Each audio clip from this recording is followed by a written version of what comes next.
Hola, ¿qué tal? ¿Cómo están todos ustedes? Muy buenas noches, bienvenidos a este su programa En Contexto. Yo soy Rosalba Escalante y hoy es martes 29 de octubre. Ya casi estamos finalizando este año. Hoy hemos preparado, como cada semana, un programa cargado de informaciones, de todas esas informaciones que generaron interés tanto nacional e internacional hasta el día de hoy. Y como no, pues no podemos dejar de empezar este programa por uno de los temas que mayor controversia ha generado desde este fin de semana hasta el día de hoy. Es un dime y direte que se desató entre el presidente de la República, Luis Abinader, y el expresidente de la República y presidente del Partido de la Liberación Dominicana, Danilo Medina. Esto luego de que el presidente Luis Abinader el domingo proclamara en el Congreso Nacional, ahí ante la Asamblea Nacional, la nueva Constitución, esta que modifica unos 11 artículos de la Constitución Dominicana, incluyendo el que tiene que ver con el candado o la cláusula pétrea que se le buscaba poner a ese artículo transitorio de la Constitución que habla sobre los 2 periodos y nunca más, que es lo que se refiere a la cantidad de veces que una persona puede postularse para el cargo presidencial o para la presidencia de la República. En el caso del presidente Luis Abinader, ya con este artículo queda inhabilitado porque ya él ha sido presidente 2 veces. En el caso de Danilo Medina también, que ha sido presidente de la República en 2 ocasiones, se le aplica el 2 periodos consecutivos y nunca más, que es la cantidad de veces que una persona puede optar para dirigir los destinos de República Dominicana. Allí dejaba bien claro el presidente Luis Abinader durante este corto discurso de algunos 2 minutos y algo ante la Asamblea Nacional que esta es su última gestión, que ya esta es la última vez que él vuelve a ser presidente y que ya no volverá a aspirar nunca más a ese cargo. Ahí hablaba el presidente Luis Abinader también que con este candado que se le puso al artículo, porque sí existía ese artículo transitorio que hablaba de 2 periodos consecutivos y nunca más, pero se dejaba abierta la posibilidad de que cualquier mandatario pudiera modificar ese artículo de la Constitución a su conveniencia. ¿Qué fue lo que se hizo ahora? ¿Qué fue lo que propuso el presidente Luis Abinader? Darle un carácter de inmodificabilidad a ese artículo de la Constitución que habla del 2 periodos consecutivos y nunca más. Lo que se hizo ahora es que se le puso ya un candado a ese artículo de la Constitución y se establece que en lo adelante ningún presidente podrá modificarlo, ni para esos fines ni para ningún otro. Vamos a ver con la historia, con el historial que se tiene en República Dominicana, de que los presidentes de turno suelen hacer lo que le venga en gana con esas letras muertas que considera que están escritas en ese papel, que así es que muchas veces tratan a la Constitución, y vamos a ver qué tanto respetan los presidentes venideros este artículo de la Constitución, porque para nadie es un secreto que cualquier presidente que tenga, como tiene el presidente Luis Abinader en el día de hoy, una mayoría aplastante en el Congreso Nacional, en ambas cámaras, tanto en el Senado de la República como en la Cámara de Diputados, puede hacer eso y más, puede modificar ese artículo y cualquier otro que se le venga en gana, porque eso es lo que se ha hecho históricamente en este país. Vamos a ver si en lo adelante pues se respeta esta cláusula que se le ha puesto a la Constitución de la República. Yo también considero que 8 años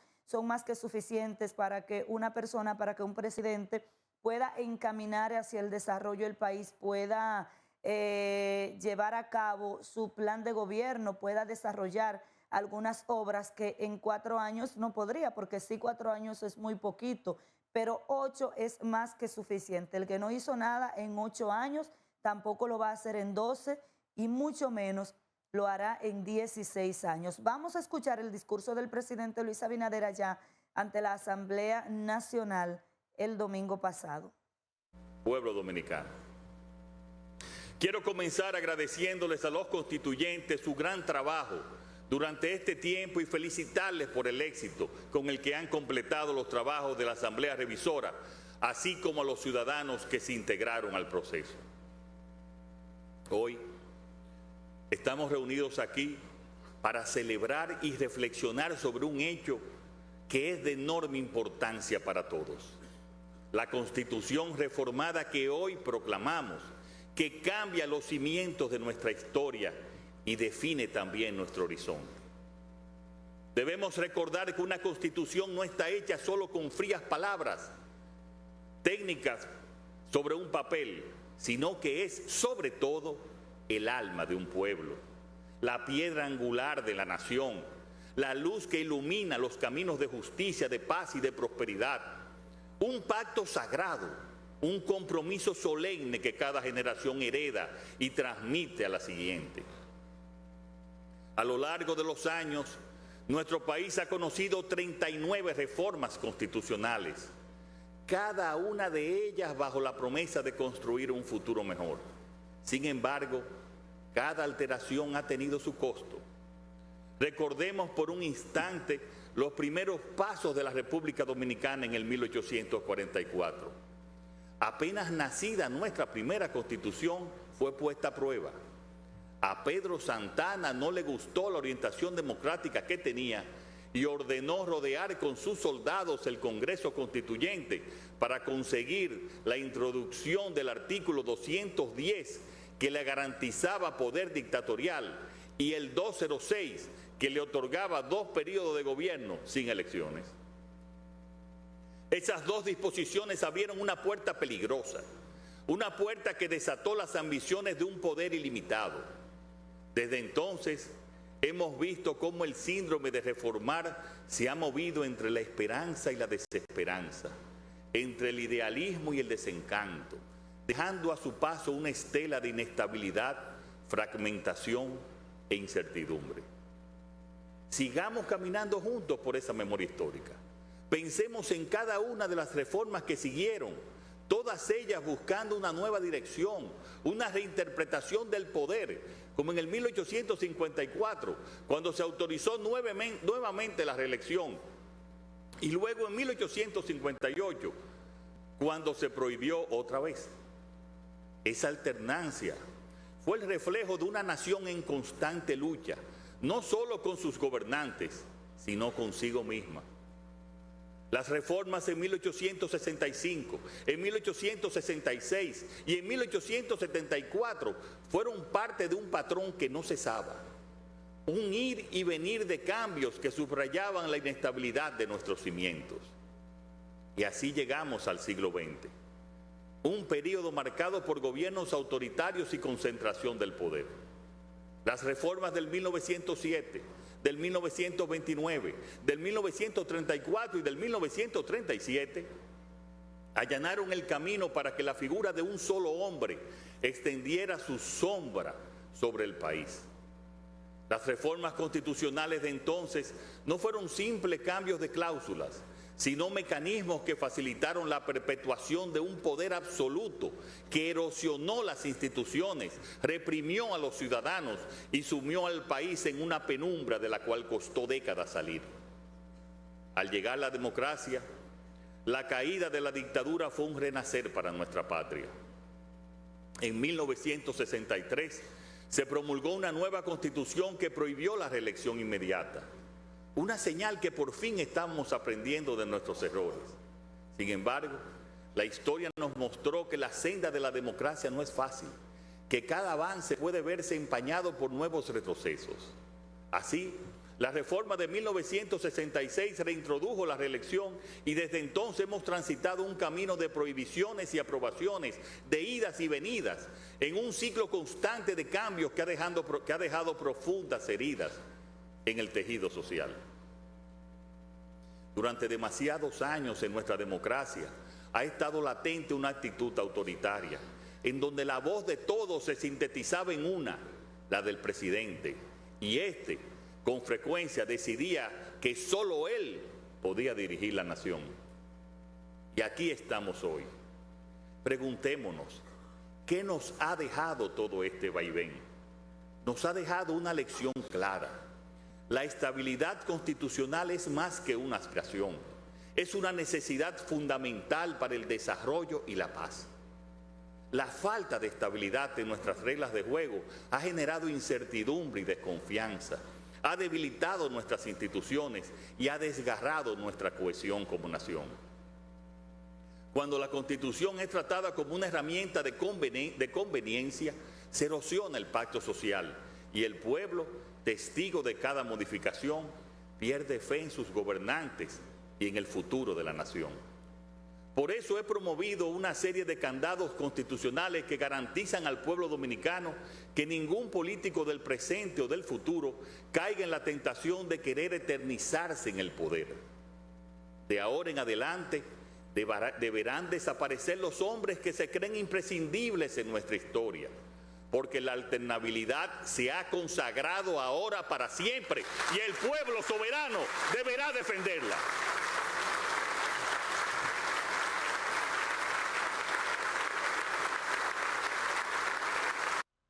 Muy bien, ahí escuchaban ustedes al presidente Luis Abinader, eso fue allá frente a la Asamblea Nacional, mientras proclamaba la nueva Constitución de la República. Más adelante en ese discurso también él hace referencia y hace algunas acusaciones de que supuestamente algunos diputados y senadores del Partido de la Liberación Dominicana trataron de comunicarse con él o trataron de negociar para que el expresidente Danilo Medina quedara habilitado para un nuevo periodo constitucional, y eso entonces automáticamente habilitaba al presidente Luis Abinader para que pudiera repostularse una vez más. Sin embargo, y como era de esperarse, inmediatamente el expresidente de la República, Danilo Medina, se defendió de esas acusaciones y escuchemos lo que dijo.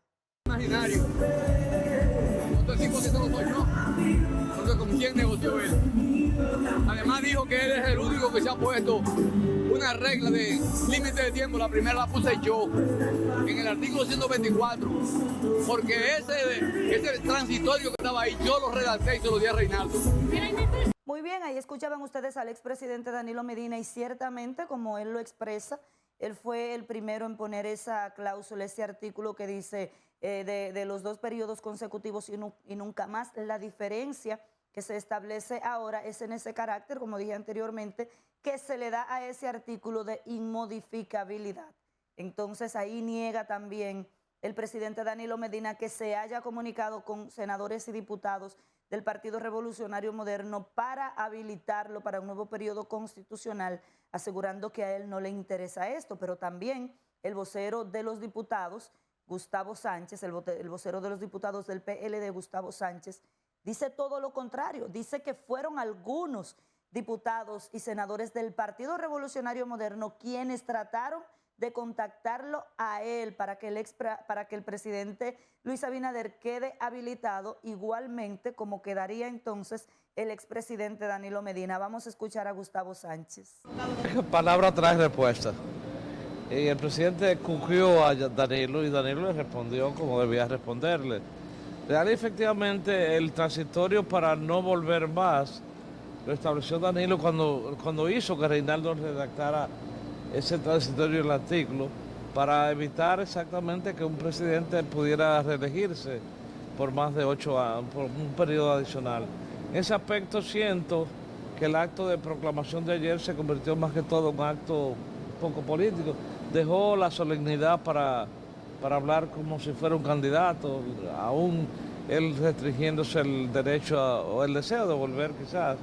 Y siento que los comentarios que él hizo de que se estaba procurando que un sector del PLD le transmitiera al presidente Luis Abinader el deseo de quitarle el transitorio a Danilo, eso es una falsedad. Sí, debo confesar, y esto puede ser quizá una primicia, de que algunos legisladores del PRM, queriendo ser simpáticos con Luis, para que Luis se habilitara, querían habilitar a Danilo.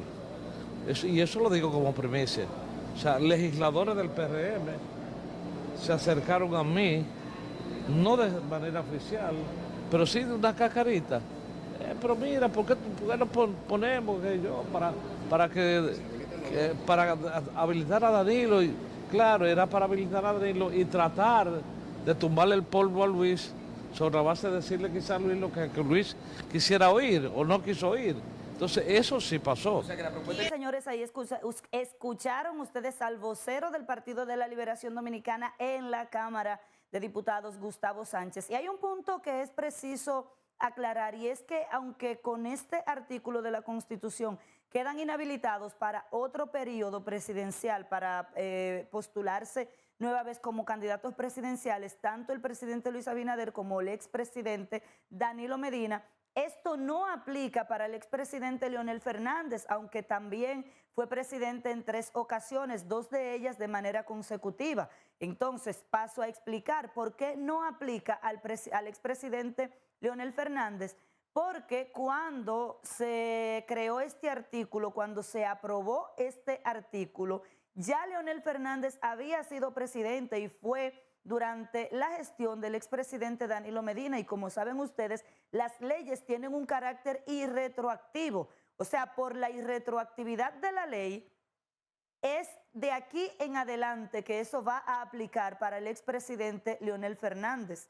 No aplica porque cuando él fue presidente de la República, esa cláusula de la Constitución no existía.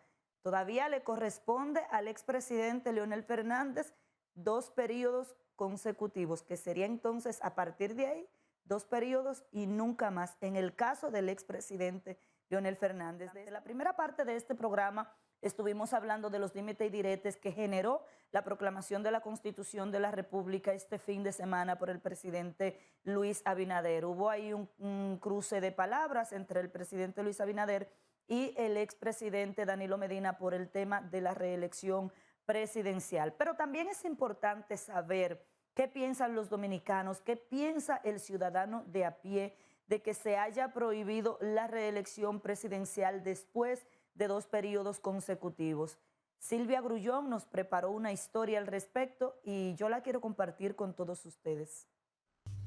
En la encuesta ACD Media divulgada este lunes, se precisa que el 54% de 1.200 entrevistados están de acuerdo con la aprobación de la reelección presidencial, otro 16.4% está poco de acuerdo y un 28% no está nada de acuerdo.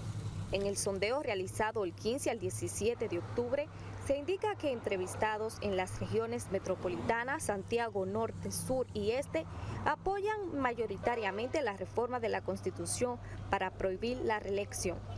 Mientras que el 68% de los encuestados se identifican con la reducción de 190 a 170 a la candidatura de la matrícula de la Cámara de Diputados a partir de las elecciones del 2032. El mayor apoyo a la reducción de los diputados fue expresado por el Distrito Nacional y las provincias Santo Domingo y Santiago, al igual que otras zonas en las regiones norte, sur y este del país. El 15% de los entrevistados en la encuesta ACD Media se expresó en desacuerdo con la reducción de los diputados y otro 15.3% precisó que no está nada de acuerdo. El 53.5% de los encuestados se pronuncia a favor de la independencia del Ministerio Público, consignando a la Constitución proclamada este domingo.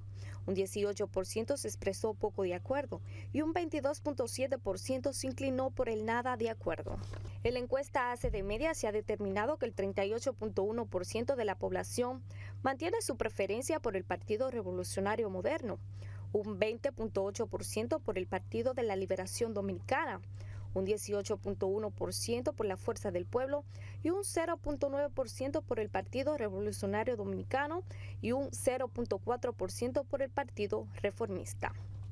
Silvia. Muchísimas gracias a Silvia Grullón por esta completa historia que presentó para todos nosotros a partir de los datos de la más reciente encuesta del grupo ACD Media. Es una encuesta de altísima credibilidad que realiza cada cierto tiempo este grupo de medios. Señores, y otro tema que ha dado de qué hablar fue la designación que hizo el presidente Luis Abinader de Carlos Pimentel, actual director de Compras y Contrataciones Públicas. Entonces el presidente Luis Abinader lo designó también como director de alianzas público-privadas, o sea, él iba a estar dirigiendo 2 entidades a la vez, aunque en esta segunda institución, de acuerdo al decreto presidencial, él iba a estar de manera honorífica, no iba a devengar ningún salario. Pero el problema aquí, el problema no radica en que cobre 2 salarios a la vez, que también es prohibido por la ley de administración pública, porque se produciría un rebote en la nómina pública, y eso la mayoría, bueno, todos los servidores públicos lo saben, y sobre todo Carlos Pimentel, que viene de esa denominada sociedad civil. Carlos Pimentel fue presidente de Participación Ciudadana. ¿Qué pasa? Que Carlos Pimentel iba a dirigir una institución que constantemente somete procesos de licitación, porque es la Dirección General de Alianzas Público-Privadas. Es una dirección que se encarga de construir proyectos, de llevar proyectos con fondos tanto públicos como del sector privado. ¿Quién es el ente encargado de auditar las licitaciones en las instituciones públicas? Es compras y contrataciones. ¿Qué se da aquí entonces? Que Carlos Pimentel iba a ser juez y parte. Carlos Pimentel iba a licitar, iba a abrir un proceso de licitación para cualquier obra que vaya a hacer esa dirección de alianzas público-privadas, pero Carlos Pimentel la iba a auditar también. O sea, yo voy a ser juez y parte, yo voy a someter un proceso de licitación y yo mismo me voy a vigilar. Entonces, es ahí como uno se pregunta, ¿cómo se le fue de la mano ese tema tan importante, tan obvio y tan evidente al presidente de la República? Sobre todo cuando su consultor jurídico, Antoliano Peralta, se lo había advertido, y así queda evidenciado en un documento que se filtró o que filtraron de manera intencional. No sé cómo se filtró ese documento, pero el hecho es que allí Antoliano Peralta, consultor jurídico del Poder Ejecutivo, advierte sobre las implicaciones legales que puede traer como consecuencia esa duplicidad de funciones en instituciones distintas, y en institución que tiene que licitar y otra institución que tiene que auditar ese proceso de licitación, cuando es precisamente Luis Abinader quien se ha empeñado en promover un gobierno transparente y que hizo de la impunidad y la lucha contra la corrupción su bandera de campaña política antes de llegar al gobierno. Entonces uno se pregunta, como un simple mortal se da cuenta de las falencias que acarrea este tipo de decisiones, de los problemas legales que puede producir este tipo de decisiones, y el presidente no. O sea, el presidente no le hace caso a sus asesores y pone este otro tremendo huevo, sabiendo también el problema que provocó en la provincia de La Vega cuando designó al alcalde Kelvin Cruz como ministro de Deportes. Un problema que todavía no se ha podido solucionar por el vacío que hay en la ley en ese sentido. Entonces tú vienes y me nombras a una persona que ya tiene trabajo en una institución. Entonces usted no tiene, señor presidente, personas fuera del gobierno y que le apoyaron capacitadas para desempeñar esa función. Entonces ahí uno se pregunta, el presidente se compra ruidos innecesarios, el presidente se mete en problemas que no debería. Señor presidente, aprenda a escuchar a sus asesores para que no le sigan diciendo el presidente de la reculadera, porque vive reculando. Pero en esta ocasión, Carlos Pimentel le evitó al presidente tener que recular en cuanto a esta decisión, porque él decidió renunciar a esta segunda institución, desistió de tomar posesión en ese segundo cargo que le asignó el presidente de la República. Esto luego de la ola de críticas y de rechazo que provocó esta decisión, sobre todo en la misma sociedad civil.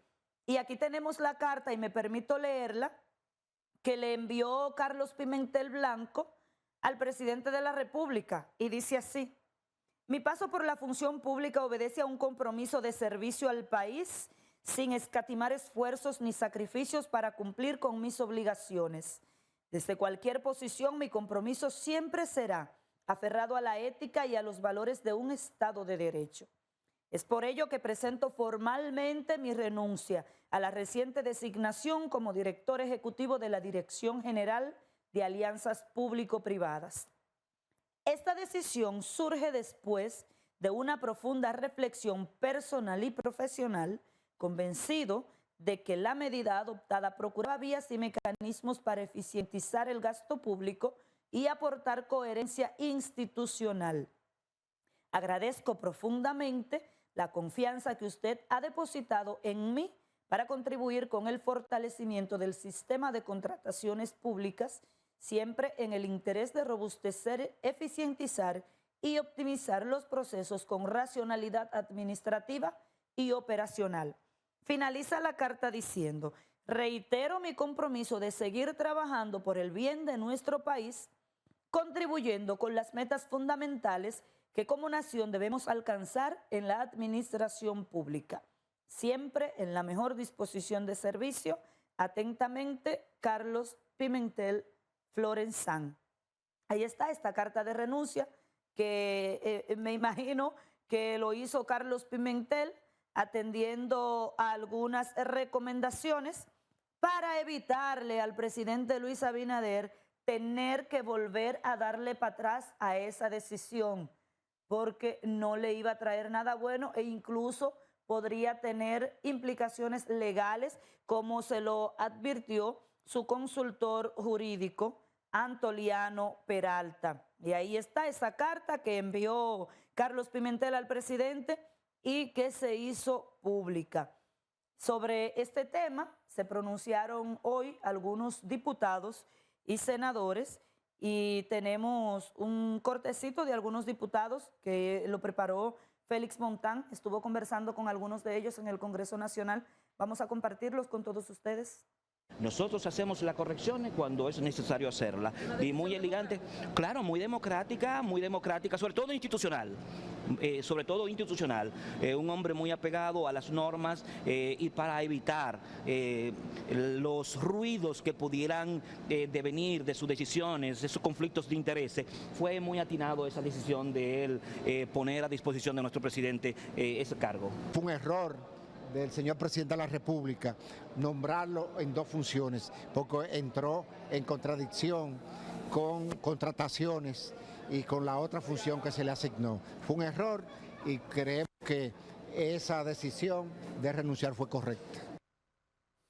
Bien, ahí escuchamos a estos honorables diputados hablando acerca de esta decisión de Carlos Pimentel, y con esto le evitó otro trago amargo al presidente de la República. Yo espero que en lo adelante el presidente Luis Abinader escuche más a sus asesores para que pueda tomar decisiones más atinadas.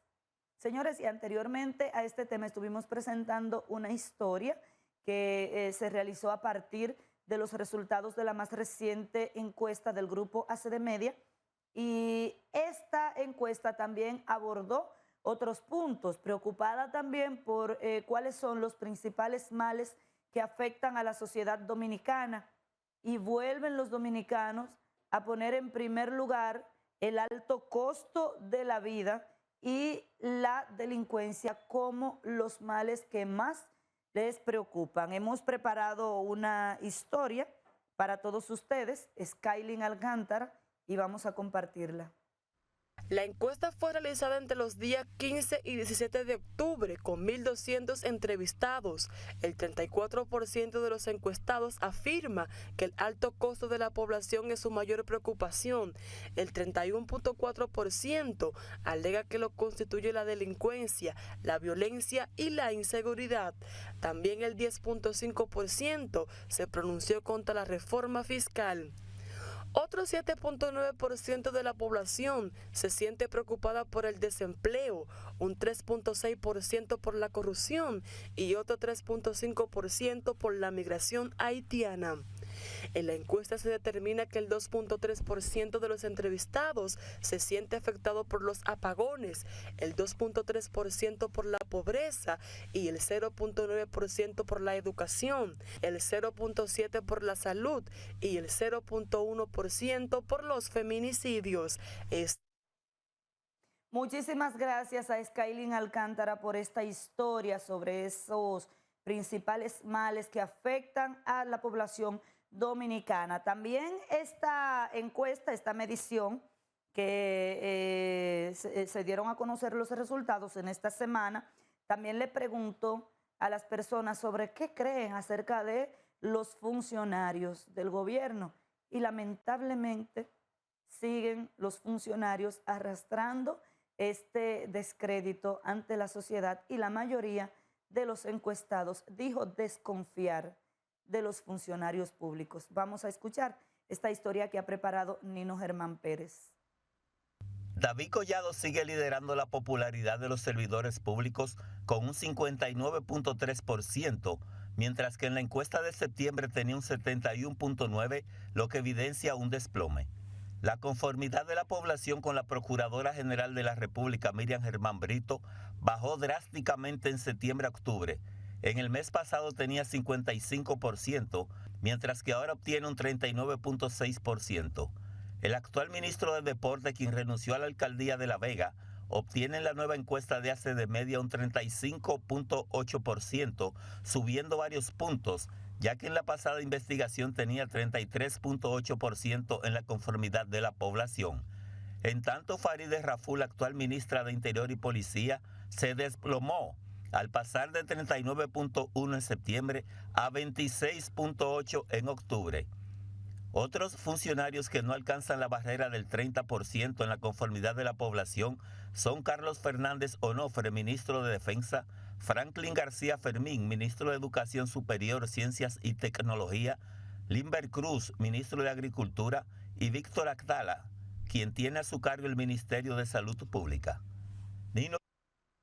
Muchísimas gracias, Nino Germán, por esta historia que nos cuenta cómo andan los funcionarios en cuanto a la opinión pública. Y pues la mayoría bajaron de puntuación en cuanto a la conformidad que tiene la población con ellos. Señores, como ya todos ustedes saben, este fin de semana la Dirección General de Tránsito y Transporte Terrestre estuvo aplicando este plan diseñado por el Instituto Nacional de Tránsito y Transporte Terrestre, que tiene que ver con el uso de los alcoholímetros, que es para medir el grado de alcohol de los conductores en la sangre. Y durante los primeros días de este plan piloto que fue aplicado este fin de semana a partir del viernes, pues el Intran ve con preocupación los resultados, ya que el 20% de los conductores sometidos el pasado viernes al operativo de alcoholemia resultaron positivos, de los cuales el 10% permanecía por encima del límite de embriaguez. De 177 conductores requisados, de acuerdo a lo que ha informado el Intran, 35 tenían indicios de alcohol en la sangre, mientras que 16 estaban por encima del grado establecido por la ley, es decir, en estado de embriaguez. Del total de verificados, 172 estaban en vehículos de 4 ruedas y 5 en motocicletas. Para el director ejecutivo del Intran, Milton Morrison, los resultados de este retén piloto que se llevó a cabo en la avenida Winston Churchill, en el Distrito Nacional, son motivos de preocupación, por lo que llamó a la ciudadanía a tomar conciencia, al tiempo que reveló que la revisión de alcoholemia será constante con el objetivo de reducir significativamente las muertes por accidentes de tránsito. Recordarles a todos ustedes que el presidente Luis Abinader junto al Intran trabajan en la concertación de un plan nacional por la seguridad vial, articulando más de 60 entidades entre asociaciones empresariales, federaciones y empresas del transporte, medios de comunicación, ONGs, por la seguridad vial, sociedades médicas, organismos internacionales, comunidad educativa, representantes de las plataformas digitales del transporte público, entre otros. Y nosotros en verdad vamos a esperar que estos operativos lo sigan aplicando las autoridades para ver si se reduce el número de accidentes de tránsito y también si se reduce la cantidad de muertes por accidentes de tránsito. Recuerden que República Dominicana es el primer país en la región de América Latina y el Caribe en muertes por accidentes de tránsito y uno de los primeros en el mundo. Y uno de los principales factores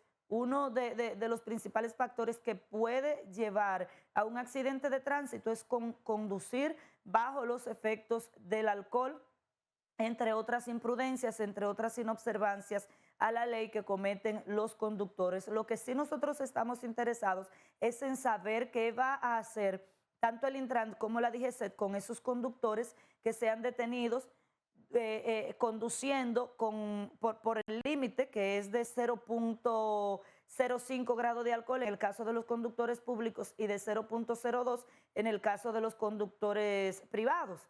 ¿Qué va a hacer el Intran con las personas que violen esa disposición? Porque la ley es un poco ambigua en ese sentido y no sabemos si esas personas pueden ser sometidas a la justicia, además de que no existen tribunales que sean específicamente para tratar este tipo de casos. Y sería bueno que las autoridades aclaren qué va a pasar con esos conductores que violen esa disposición legal, porque esa ley, como muchas de las existentes en República Dominicana, es un tanto ambigua en ese sentido.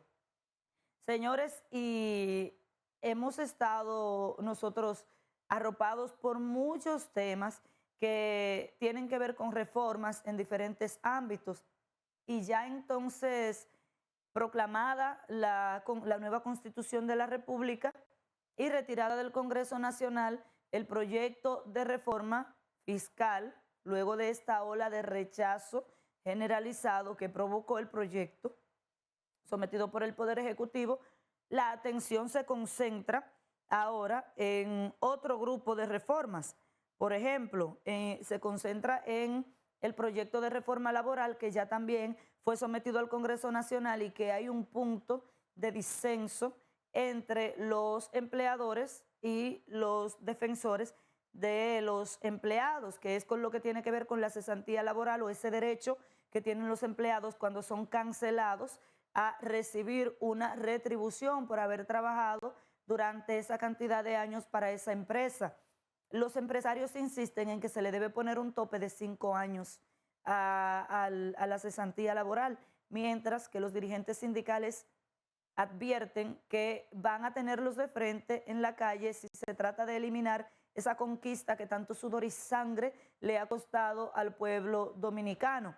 Habiendo fracasado en su intento por modificar el artículo que tiene que ver con la cesantía laboral durante estos más de 100 conversatorios o estas más de 100 reuniones durante 2 años y medio de diálogo del comité tripartito que forma parte del gobierno, los empresarios y el sector sindical, pues entonces los empresarios buscarán en el Congreso Nacional un espacio para exponer esta propuesta de modificación al artículo que tiene que ver con la cesantía laboral. Esta servidora preparó un trabajito para todos ustedes y me gustaría compartirlo. Congreso Nacional el proyecto de reforma fiscal debido al rechazo popular y promulgada la nueva Constitución de la República. La atención gira ahora en torno a la propuesta de modificación a la Ley 1692 que crea el Código de Trabajo. Lo importante es mantener la asesoría. Han sido pocos avances. Aunque el proyecto de reforma depositado el pasado día 10 en las cámaras legislativas contiene todos los puntos de consenso arribados durante más de 2 años y medio de conversaciones entre el gobierno, los empresarios y los sindicalistas, el neurálgico tema de la cesantía laboral podría dificultar su aprobación. ¿Cuál fue el compromiso que el gobierno asumió? Producir una reforma modernizante que vaya acorde con los nuevos tiempos. Por ejemplo, además de las ampliaciones de vacaciones y de licencias de paternidad, también se logró consensuar el teletrabajo. Además de eso, también se lograron consensuar finalmente aquellos aspectos de protección al trabajo del hogar. Más de 200 personas, casi todas dominicanas. Todo eso es parte del consenso. Pero también se logró consensuar grandes mejoras en materia de procedimientos. Luego de 32 años de haberse promulgado y tras 14 años de debates en torno a su actualización a los nuevos tiempos, patronos y empleados no logran ponerse de acuerdo en torno a un punto en el que ninguno de los dos sectores parece estar dispuesto a ceder. Habiendo fracasado en su intento por modificar el artículo que trata sobre la cesantía laboral, durante las reuniones tripartitas, los empresarios buscarán un espacio en el Congreso Nacional para exponer su propuesta. Le expusimos al sector de los trabajadores y al gobierno varias opciones para cambiar el esquema de cesantía actual. Es importante, y lo hemos dicho en varios espacios, el sector empresarial no aboga por la eliminación de la cesantía, sino una reestructuración de dicha cesantía que nos permita reducir el costo del pasivo laboral. El sector empleador insiste en poner un tope de 5 años a la retribución que deben pagar a sus empleados en caso de despido. Los defensores de la clase trabajadora advierten a los senadores y diputados que los tendrán de frente si atentan en contra de dicho derecho conquistado a costa de sangre y sudor. Ahí nos van a encontrar de frente. En el diálogo tripartito no aceptamos ahora. Por supuesto que si se intenta hacer algo diferente a lo que validamos en el tripartismo, pues las alianzas van a venir socialmente. Y socialmente nosotros vamos a impulsar desde nuestro punto de vista y vamos a hacer las acciones que sean necesarias para evitar que si en el Congreso alguien inventara, alguien se atreviera a querer variar lo que fue el consenso en el tripartismo, no tendrán de frente a nosotros ahí. Esperamos que los legisladores se acojan a lo que nosotros hemos acordado y que sea aprobado teniendo en cuenta el liderazgo de nuestro presidente. Ahora, si los legisladores intentan cambiar los acuerdos, entonces ya ese es otro problema. El proyecto de reforma depositado en el Congreso incluye todos los puntos de consenso, entre ellos la regulación del teletrabajo, aumento de un día de las vacaciones a partir de los 3 años de trabajo, así como por paternidad, y mejoras al trabajo doméstico. Estando conscientes todos los sectores de la necesidad de una nueva normativa laboral que se adapte a los tiempos actuales, mejorando la calidad de vida y garantizando los derechos de los empleadores, solo resta esperar que el proyecto de reforma no corra la suerte que, como la propuesta del nuevo Código Penal y otras tantas iniciativas, duermen el sueño eterno en las gavetas del Congreso. Para Proceso, Bien, y el tema de las reformas pica y se extiende porque pese a que el proyecto de reforma fiscal fue retirado del Congreso Nacional porque fue rechazada por la mayoría de los sectores productivos de República Dominicana, pues economistas, empresarios, industriales y otros sectores ahora están presentando al gobierno algunas alternativas de recaudación. Francisco Javier Mena preparó el tema y lo vamos a compartir con todos ustedes. La población rechazó la propuesta de reforma fiscal enviada por el gobierno al Congreso Nacional y el gobierno le complació. Estoy procediendo entonces a solicitar el retiro inmediato del proyecto de ley de modernización fiscal de la agenda del Congreso Nacional. Ahora, retirada la propuesta de reforma fiscal del Congreso Nacional, economistas, empresarios, políticos y analistas plantean al gobierno distintas alternativas de recaudación de fondos con los que el Estado pueda enfrentar el déficit presupuestario, pagar los intereses de la deuda y mantener los programas de asistencia social a los sectores más vulnerables de la nación. Vemos que el ITEVI apenas es un 34 centavos por cada peso que se recauda. Entonces yo creo que debe hacerse un estudio profundo para ver cómo podemos mejorar esos niveles a medida que lo llevemos, aunque sea a 50 centavos de cada peso, que es la media de promedio de América Latina. Si llevamos ese salto de esos 15 centavos que faltan, estaríamos hablando de más de 150 mil millones de pesos, que esa es la reforma. Hay más de 100 empresas, 100.000 empresas, y esos son datos oficiales que presentan todos los años pérdidas. Entonces yo creo que en ese sentido el gobierno tendrá que establecer algún mecanismo de disuasión para que estas empresas o se retiren si presentan pérdidas o paguen impuestos.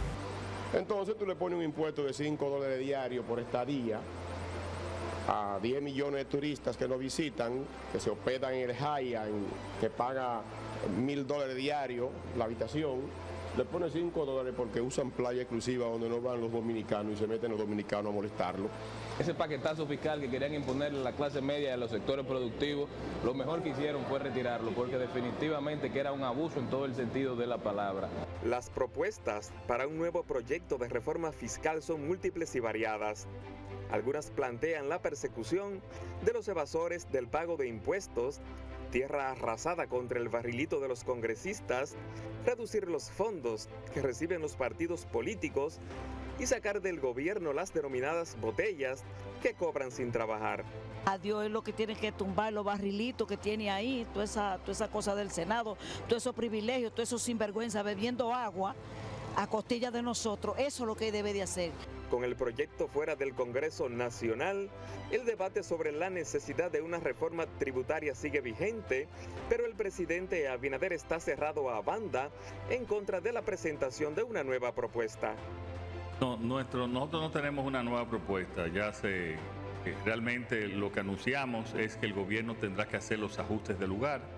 Y mientras algunos temen que la economía del país entre en crisis por falta de fondos, otros descartan esa posibilidad.